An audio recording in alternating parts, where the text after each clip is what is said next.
अब का कर औरत का चक्कर फांसी लगाए का ही बात औरत का चक्कर बहुत बेकार है।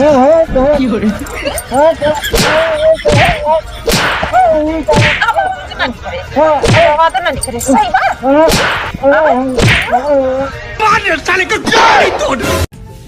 जो भी आए हैं यहाँ जस हमारे घर एक मना यहाँ ना इस तरह क्यों खोइए ना बापो बेटवा एकदम जाला जान कच्छ मचाया।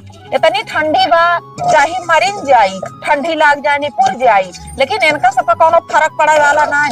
दिन भे बर्तन कपड़ा और केहू घरे है एक दिन धो दे तो ये 2-4 दिन ठंडी में फुर्सत आ जाते हैं लेकिन हमारे घरे तुहिन मेहरारू अब मारे यहाँ पूरा गांव जो नाटे यारी बगल जन्मावत क्या गुहार मचाया तोहरा आवाज सुना थे वो गांव में इतनी मेहरारू है मजा लो क्यों आवाज सुना हो मतलब हम गलत बोलते हैं। गलत नहीं बोल दिया का सब सही बोलत क्या कहा रोज रोज की चाहे के यहाँ तू चलो बताइए कहा भैया हाँ भैया हमारी ना समझ बैठा ही कहा बताओ का करवैया बतावत ही का करता है बैठा बैठा ही कहे सोचना पड़ता है रे, कौन सी गाली देने का सोचना पड़ता है मेरे को। जितना हम सोचे वो उसी कमाने पर कुछ अच्छा करो यार।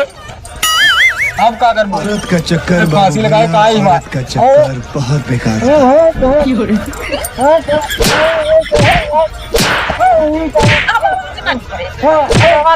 सही बात।